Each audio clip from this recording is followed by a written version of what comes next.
Bom dia. Estamos aqui para mais uma sabatina Folha UOL, desta vez com o candidato do PT à Prefeitura de São Paulo, Fernando Haddad. Eu sou Ricardo Baltazar, editor do Caderno Poder da Folha de São Paulo, e eu vou ser o mediador do encontro. Estão aqui comigo outros 3 jornalistas, à minha direita a Vera Magalhães, editor da coluna Painel na Folha, o Maurício Sticer, colunista do UOL, e a Bárbara Gance, colunista da Folha. Esta aqui é a 4ª sabatina que o jornal e a Folha e o UOL organizam nesta campanha. Nos encontros anteriores foram entrevistados os candidatos Celso Russomano, Soninha Francini e Gabriel Chalita. A sabatina está sendo transmitida ao vivo pela internet, nos sites do UOL e da Folha, e terá cerca de 1h30 de duração, dividida em 3 blocos, com 2 intervalos no meio. Quem estiver nos acompanhando pela internet pode fazer perguntas pela página do UOL Notícias no Facebook, nas salas de bate-papo do UOL e pelo Twitter, usando a hashtag #SabatinaFolhaUOL. As pessoas da plateia também podem fazer perguntas. Eu peço que os interessados façam as suas perguntas, encaminhando elas para o pessoal de apoio que está nos corredores. A gente vai começar com um vídeo resumindo a trajetória do Fernando. Filho de imigrante libanês, Fernando Haddad nasceu em São Paulo e tem 49 anos. Formou-se na Faculdade de Direito da USP em 1985, mesma instituição onde também fez mestrado em Economia e doutorado em Filosofia. Casado e pai de 2 filhos, Haddad assumiu seu primeiro cargo político em 2001, quando foi indicado chefe do gabinete da Secretaria de Finanças da Prefeitura de São Paulo durante a gestão de Marta Suplicy. Em 2003, tornou-se assessor especial do ministro do Planejamento, Guido Mantega. Em 2005, foi convidado pelo então presidente Luiz Inácio Lula da Silva para assumir o Ministério da Educação. À frente da pasta, enfrentou problemas com o vazamento de provas do Enem e liderou a expansão do programa ProUni. Deixou o cargo de ministro em janeiro deste ano para se dedicar à campanha eleitoral para a Prefeitura de São Paulo. Sua indicação foi uma aposta pessoal do presidente Lula, que barrou a candidatura de Marta. Na última pesquisa eleitoral, divulgada na quarta-feira pelo Datafolha, Haddad aparece com 17% das intenções de voto, empatado tecnicamente em segundo lugar com José Serra, do PSDB, que tem 20%. Em primeiro lugar está o candidato do PRB, Celso Russomano, com 32%. Bom dia, candidato. Bom dia. Eu gostaria de começar com um detalhe que me chamou a atenção na última pesquisa do Datafolha, que é o seguinte: dos eleitores que declararam preferência pelo PT como partido político, 3 de cada 10 dizem que preferem votar no candidato Celso Russomano nesse momento. No início do horário gratuito eleitoral, quando o senhor ainda era pouco conhecido, o mesmo índice de pessoas ali que declaram preferência pelo PT também declarava apoio ao Russomano. Já passaram 2 semanas de propaganda, o senhor se tornou mais conhecido, já mostrou que o presidente Lula e a presidente Dilma estão ao seu lado e o PT já conhece o senhor como o candidato do partido. E ainda assim, 3 de cada 10 eleitores petistas preferem Russomano à sua candidatura. Por que o senhor acha que isso está ocorrendo? Olha, a informação ela vai chegando por ondas, né, sobretudo nos redutos mais distantes, onde mora uma população que sequer tem condição hoje de assistir televisão. Uma população que trabalha 8, 9 horas por dia e passa 4 dias no trânsito, espremidos nos ônibus, metrôs e trens da cidade. Um grande contingente de pessoas assistiu menos de 2 programas eleitorais. Ou seja, não tem condição ainda de saber sequer as propostas, são incapazes de dizer uma única proposta de um candidato. E elas tendem a responder pela familiaridade, pelo conhecimento superficial que tem dos concorrentes. Esse número vem melhorando muito ao longo dos dias. A presidenta Dilma entrou agora na campanha, não foi nem medida a participação dela em campanha. O próprio Datafolha que saiu antes, né, o campo do Datafolha foi anterior à entrada dela na campanha, e eu entendo que nós temos 2 períodos importantes, né? A largada, onde aqueles que estão mais próximos da política, os militantes, né, os que têm condição de se informar por jornais, tomam a decisão de aderir a uma ou outra candidatura, e a reta final, onde o PT tem uma uma pegada boa, né? O PT sempre cresce muito nos últimos 10 dias de campanha, e é quando, mais do que a informação chegar ao eleitor, o eleitor busca a informação. E aí nós temos a expectativa de ter uma segunda rodada de avanço nas pesquisas na reta final, o que nos levaria numa situação de conforto para o segundo turno. O senhor foi escolhido candidato do PT numa aposta do presidente Lula no Novo. As pesquisas mostram que, de certa forma, ele estava certo, mas que o eleitor que procura o Novo está enxergando antes em Russomano que no senhor esse Novo. O senhor concorda com a avaliação de que esse crescimento dele criou uma espécie de teto para a subida da sua candidatura nas pesquisas, e isso forçou a que a presidente Dilma entrasse antes na sua campanha do que era o pretendido, que ela queria entrar só na reta final por conta de ter outros partidos aliados a ela com candidatos aqui em São Paulo? Olha, no que me diz respeito, a presidenta Dilma nunca disse que não entraria no primeiro turno. Ao contrário, em todos os encontros que eu tive com ela, ela manifestou o desejo de participar desde o início da campanha. E, enfim, julgou a conveniência de entrar agora. Mas eu entendo que o Russomano ele está numa situação em que ele navega em águas, de um lado, de uma pessoa que vai se tornando conhecida muito gradualmente, né, porque é muito pouco tempo mesmo, são 15 dias, 20 dias que as pessoas estão se familiarizando, né, comigo como candidato do PT. E a rejeição recorde do candidato da situação, José Serra. Mas, a despeito disso, o senhor e o Serra têm trocado ataques entre vocês, num tom cada vez crescente. Eu não tenho trocado ataques. Por que não atacar o líder nas pesquisas, em vez de trocar ataques aqui entre quem está empatado embaixo? Olha, no último debate que eu participei, eu fui convidado a fazer uma pergunta e escolher o candidato. Eu escolhi o Russomano. Eu fui para o debate com ele. E, curiosamente, eu fiz uma pergunta sobre uma crítica que ele tinha feito a uma proposta minha, e ele alegou que não conhecia as contas do município para julgar a oportunidade de implementá-la. Então, eu fiz o debate com ele. Já o Serra, quando foi convidado a perguntar, num terceiro bloco, não fez a pergunta nem para o Russomano, nem para mim. Então, eu estou procurando o debate, mas eu estou procurando um debate propositivo. A segunda pergunta que eu fiz foi sobre a rede Hora Certa na saúde, para acabar com as filas das cirurgias e dos exames. Então, eu estou sempre procurando apresentar programaticamente aquilo que eu pretendo realizar na cidade de São Paulo. Já no que diz respeito o Serra tem me atacado no programa eleitoral e de rádio e TV. Eu não fiz nenhum ataque. Eu faço debate político.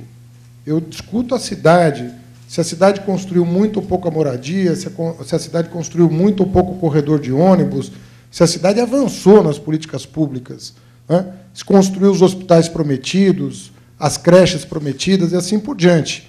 Eu sempre levo o debate para a política. Nunca personalizo, nunca fulanizo o debate. Qual foi a avaliação da sua campanha em relação a esses 2 últimos dias de propaganda eleitoral da campanha do José Serra? Olha, eu acho lastimável a maneira como ele vem se comportando. Lastimável. Veja um episódio hoje, noticiado pelo jornal Estado de São Paulo. Ou seja, nós levamos um caso que nos pareceu dramático para a televisão, né, de um caminhoneiro de 67 anos que queria voltar a trabalhar. A prefeitura não apenas quebra o sigilo sigilo médico do paciente, como calunia o paciente dizendo que ele não tinha a doença que ele diz ter e que agora foi comprovada por exames definitivos de que ele tem catarata. Ou seja, quebrar o sigilo médico, quebrar o sigilo bancário, tudo isso é privacidade do cidadão. Quando você começa a fazer esse tipo de coisa para prejudicar uma candidatura, você está passando do limite. E ele não tem limites na campanha. Ele assume... Imagina a declaração que ele deu contra a presidenta Dilma. Ele colocou o presidente Fernando Henrique na sua campanha eleitoral. Ninguém questionou. Eu mesmo fui perguntado o que eu achava. legítimo. Mas o senhor não questionou isso no palanque, no Sindicato dos Bancários anteontem? Não fez críticas a essa entrada do presidente Fernando Henrique? Não. Ao governo dele, ao que ele representa? Não. Ele pode... Veja bem, uma coisa, José Serra, é criticar a política do governo federal. Na política, aceita-se qualquer... A democracia é isso, é fazer crítica política. Então, uma coisa é ele dizer, olha, eu não concordo com a presidenta Dilma. Se eu fosse presidente da República, tomaria outras decisões. Possivelmente, ele aumentaria a conta de energia elétrica, como fez, né, quando era ministro do Planejamento e deu ensejo ao apagão de 2001, por falta de planejamento e por falta de investimento em energia elétrica. Aí a presidenta vem, reduz a conta de energia elétrica do consumidor, da indústria, participa honradamente de uma campanha eleitoral, e o presidente diz que ela não tem que meter o bico em São Paulo. Mas candidato, mas na fala tipo dela... de comportamento? Quem pretende ser prefeito da maior cidade do país, vai se indispor com a presidenta da República, candidato, vetando a participação dela numa campanha? Candidato, na fala dela, ela diz que a sua eventual eleição vai facilitar a entrada de recursos federais em São Paulo, porque vocês vão trabalhar afinadamente, vão trabalhar juntos e muitos recursos virão para a cidade. Isso não é pouco republicano, uma presidente da República praticamente dizer que tem predileção por um candidato e que isso vai facilitar que ela mande recursos para a cidade? Por que não mandar esses recursos agora, por exemplo? Eles estão disponíveis, sempre estiveram disponíveis.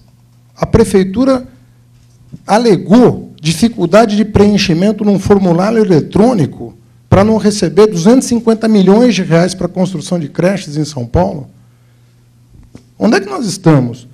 Quer dizer, acho que não era dificuldade de preenchimento do formulário, né? Na verdade, o ponto é que os critérios do sistema não é verdade.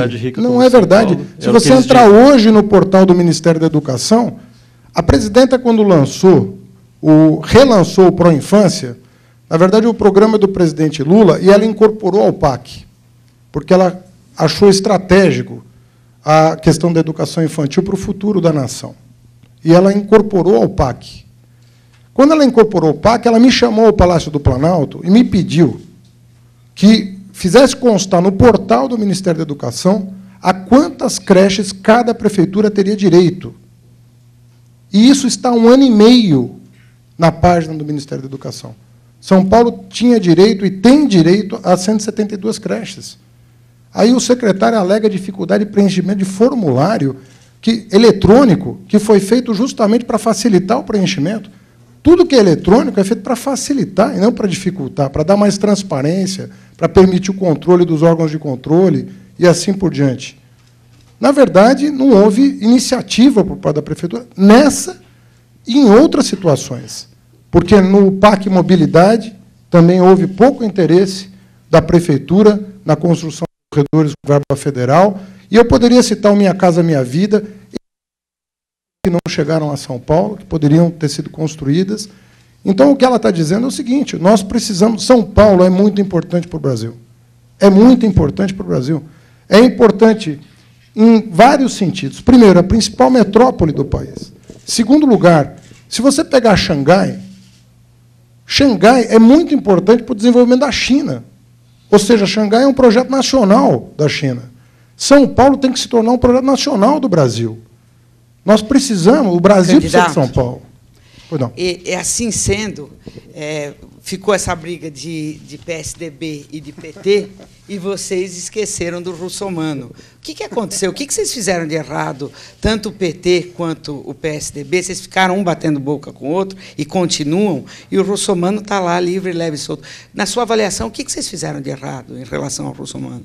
Olha, no que nos diz respeito, nós fizemos um lance político ousado. Nós lançamos, né, um candidato, no meu caso, que pela primeira vez disputa uma eleição numa cidade que você sabe, uma cidade complexa do ponto de vista político. Não é uma cidade trivial. São Paulo tem um histórico, né, de eleições muito difícil, né, para o PT e para todos os partidos. O PSDB também nunca se deu muito bem aqui em São Paulo.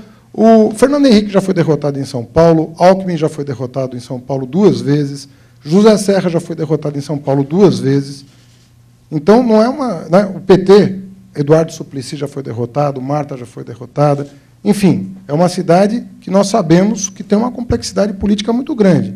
Então, PT e PSDB nunca foram partidos que realmente tiveram uma entrada muito grande em São Paulo. Ao contrário, Pita, Kassab, Jânio se elegeram em São Paulo. Nesse caso, quem que o senhor vai apoiar no segundo turno se o senhor ficar de fora? Eu vou estar no segundo turno. Eu imaginaria que o senhor fosse dizer isso, mas quem que o senhor vai apoiar caso o senhor fique de fora? Isso o senhor tem que estudar essa possibilidade. Eu vou estudar essa possibilidade no dia 7 de outubro. Candidato, porque eu tenho certeza que nós estaremos no segundo turno. O senhor foi alçado a essa condição de candidato do PT pelo presidente Lula, ali, escolhido por ele como sendo o candidato ideal por uma série de circunstâncias, muito em função do fato de que uma geração inteira de petistas caiu no mensalão. Zé Dirceu, que tinha pretensão de ser candidato aqui em São Paulo a governador, José Genuíno, que também é um político de São Paulo, João Paulo Cunha, que agora foi condenado no julgamento no mensalão. O senhor é presidente de uma nova geração que foi criada ali justamente para substituir esses líderes caídos do PT. De alguma maneira, o mensalão veio bem a calhar para o senhor como ascensão política? Olha, não vem a calhar para ninguém, né? E muito menos para ninguém e muito menos para os outros partidos que estão envolvidos. Você pensa que alguém está festejando o mensalão de Minas Gerais ou o DEM festejou o que aconteceu com a Arruda em Brasília? Agora, nós temos um país hoje que tem instituições que estão funcionando. O presidente Lula, ele nomeou, ele indicou, e o Senado aprovou, 8 dos 11 ministros do Supremo. Ele conduziu quem fez a denúncia, reconduziu o procurador-geral que fez a denúncia e conduziu agora o atual. E, segundo os jornais, está bastante incomodado e frustrado com o desempenho deles no julgamento, né? Olha, segundo os jornais, eu quero ver uma declaração pública do presidente Lula. Ele nunca falou para o senhor? Eu nunca ouvi da parte dele nenhum comentário nesse sentido. Mais do que isso, além dos procuradores que levaram à frente a denúncia, dos ministros que estão julgando e condenando a maioria dos réus, com um amplo direito de defesa, a Polícia Federal, perfeita, funcionou perfeitamente, fez todas as investigações, levantou toda a documentação. Ou seja, talvez seja o primeiro caso na história da República em que o presidente tenha dado toda a força para as instituições funcionarem. Então, basta lembrar o que acontecia nos anos 90. Nos anos 90, nós tínhamos, no MP federal, uma pessoa que ganhou o apelido de engavetador-geral da República, porque não dava margem para prosperar nenhuma denúncia que a imprensa fazia. Então, o senhor acha que... a imprensa, Polícia Federal, Ministério Público, STF, funcionando perfeitamente. Agora, tem que funcionar para todo mundo. Eu espero que julguem. Veja só, o mensalão, chamado mensalão do PSDB, é de 98 e não foi julgado ainda. Os crimes mas a denúncia é do mesmo ano do mensalão, ministro. Oi? A denúncia é do mesmo ano, é de 2005. Os dois, nesse... Mas ele é anterior. É anterior, mas ele só foi investigado na mesma época. Então, o senhor está praticamente dando um selo de qualidade, tanto para o PGR quanto para o Supremo. Então, o senhor acha que, uma vez condenados, é uma prova de que o mensalão existiu? A gente pode chegar a essa conclusão? Olha, nós estamos falando da Suprema Corte. Nós estamos falando de ministros com alta respeitabilidade, que estão fazendo o seu trabalho até onde eu fui aluno de alguns deles. Não, porque algumas lideranças do seu partido questionam, o presidente do seu partido chegou a falar em golpe. Mas veja bem, do Supremo. Cada um responde pelo que diz. Você está me perguntando, eu estou te respondendo. Eu fui aluno do Lewandowski, fui aluno, ele era auxiliar do Dalmo Dallari, que foi meu professor, eu fui aluno do Eros Grau, ex-ministro do Supremo. Então, como é que eu não vou respeitar as pessoas que estão lá? E que foram indicadas pelo meu partido. Quer dizer, nós é que levamos ao Senado os nomes que estão lá hoje. Então, nós temos que respeitar o judiciário. Você pode discordar, é um direito democrático, discordar do presidente, do ministro Supremo, do Congresso Nacional, você pode discordar de uma lei que o Congresso aprove. Tudo isso faz parte da democracia. Agora, as instituições têm que ser respeitadas. E eu penso que o Supremo merece respeito, o Ministério Público merece respeito. Candidato, a sua primeira nomeação para o Ministério foi assinada pelo José Dirceu. O senhor acha que isso pode prejudicá-lo? O senhor é amigo do José Dirceu? Olha, o ministro-chefe da Casa Civil assina todas as nomeações, rigorosamente todas. Então, toda a esplanada, todos os que foram nomeados até 2005 para cargos comissionados, eu sou professor da Universidade de São Paulo, cedido para o Ministério do Planejamento. Eu fui convidado pelo ministro Guido Mantega, mas não era o Guido que nomeava os seus auxiliares, era o ministro-chefe da Casa Civil por uma questão protocolar. Então, o ministro-chefe da Casa Civil, ele nomeou todos os cargos comissionados da esplanada. Então, o senhor é amigo do Zé Dirceu? O Zé Dirceu abonou minha ficha de filiação ao PT em 1983, se eu não estou enganando. Então, eu conheço há muito tempo. Ele que recrutou o senhor para o partido, é isso? Não, abonou como dirigente, porque dirigente. Quem me recrutou foi o Eugênio Butti, conhecido de vocês. Conhecido. Candidato. Ele que me aliciou. O senhor é um intelectual, entrou para o governo como um técnico, né, fez um trabalho técnico há alguns anos, foi alçado ao posto de ministro, digamos, como um técnico num governo que a maioria dos ministros eram políticos indicados pela coligação, diferentes partidos que integram a coligação do seu governo. E se foi, vamos dizer assim, virando político, né? Hoje o senhor está disputando um cargo, se o senhor se tornar prefeito, vai iniciar uma carreira política plena, digamos. A gente corre o risco de ouvir o senhor dizer, esqueçam o que eu escrevi? Olha, eu já dei algumas entrevistas, né? Dei para a Folha, dei para o Estado de São Paulo, sobre a minha obra acadêmica, e em nenhum momento, ao contrário, né? Em nenhum momento eu disse isso. Eu tenho uma posição socialista, eu sou um socialista, né? A minha tradição é uma tradição, algumas pessoas conhecem como Escola de Frankfurt, eu sou um discípulo, por assim dizer, dessa tradição crítica, né, à sociedade contemporânea. Nunca escondi isso. Cheguei até a convidar o presidente Fernando Henrique Cardoso para prefaciar a reedição de um livro meu, a pedido do Gabriel Com. Estou aguardando a resposta ainda. Mas eu não tenho nenhuma dificuldade em reafirmar. Sabe que eu, com 26 anos de idade, eu escrevi meu primeiro livro, que era uma crítica ferrenha à ditadura soviética, ao despotismo oriental nos moldes da União Soviética. Então, eu, desde muito cedo, eu sempre tive um apreço pela liberdade, pela igualdade e pela diversidade, que me caracterizam até hoje. Eu não tenho nenhuma dificuldade com essas temáticas. Não era um certo modismo na época em que o senhor escreveu isso? Ao contrário, a moda era defender a União Soviética. A moda era a esquerda era dividida entre stalinistas e trotskistas. E eu escrevi um livro em que, no primeiro capítulo, eu critico o stalinismo, no segundo, o trotskismo, e aí passo a construir uma interpretação do que, de fato, tinha acontecido no leste europeu e na Ásia, por ocasião das chamadas revoluções comunistas. Candidato, do trotskismo, leninismo e marxismo, a gente cai no malufismo. O seu aliado Paulo Maluf, nessa campanha, o senhor tem dito que faz aliança com partidos, não com pessoas, que não fulaniza alianças eleitorais. No entanto, a emblemática foto do senhor e do presidente Lula ao lado do histórico adversário de vocês, Paulo Maluf, foi feita nos jardins da mansão da casa do Maluf. Se é uma proposta se é uma aliança com partidos e não com pessoas, por que não fazer isso na sede de um partido? Por que ceder a uma espécie de capricho do Maluf que queria levar o Lula aos jardins da sua mansão? Olha, era um almoço com os vereadores do PP na cidade, né? Inclusive o irmão do Russomano, né, estava presente.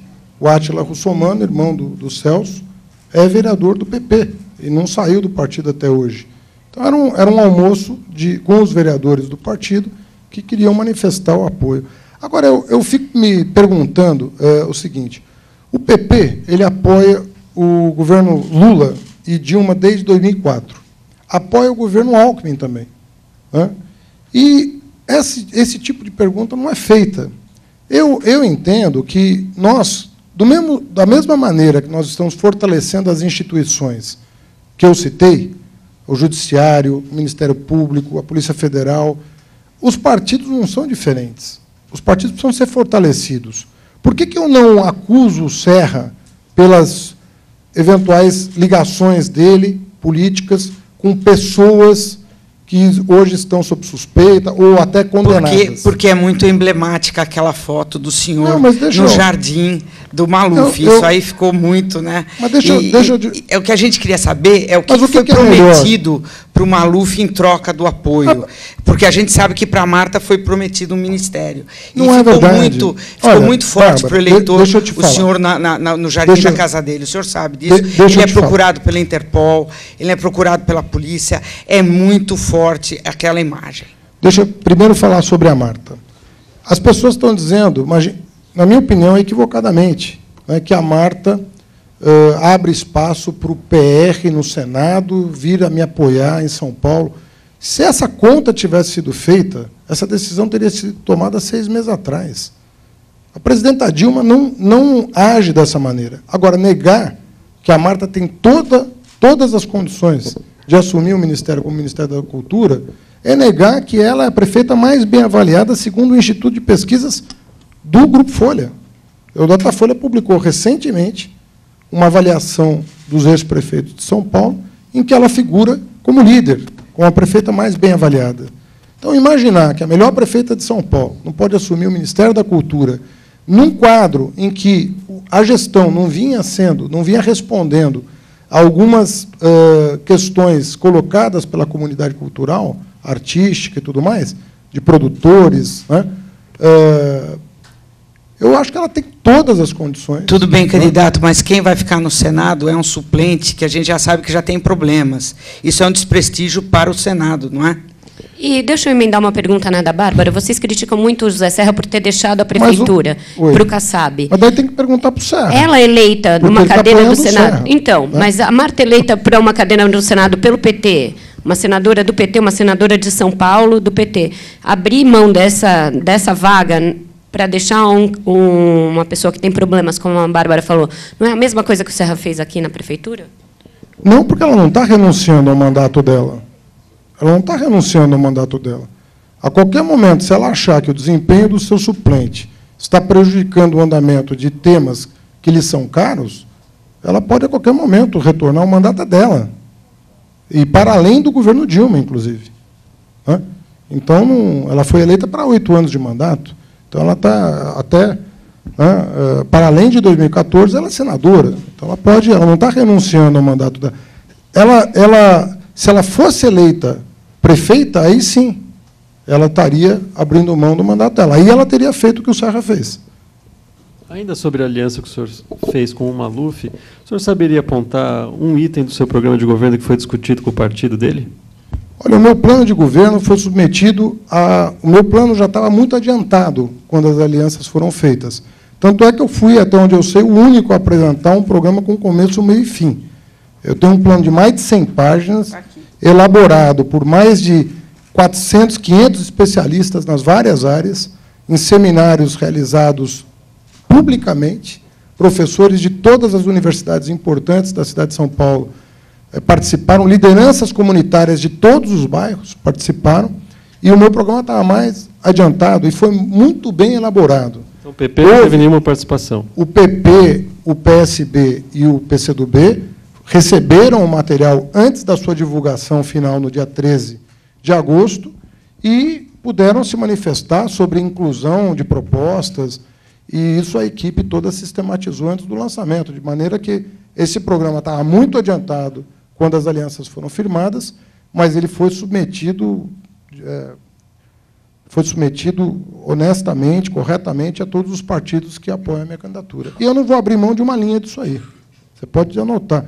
Eu sou uma pessoa que ajo na política dessa maneira. Quando eu assumi o Ministério da Educação no segundo mandato do presidente Lula, porque até então eu estava concluindo, né, a gestão anterior, eu, em março, apresentei um plano de desenvolvimento. Fui o primeiro ministro a fazer isso na história. Primeiro, em março de 2007, eu apresentei um plano de trabalho para 4 anos. E eu cumpri tudo o que eu apresentei, sem exceção. Nós vamos precisar fazer agora um intervalo rápido e a gente volta daqui a pouco.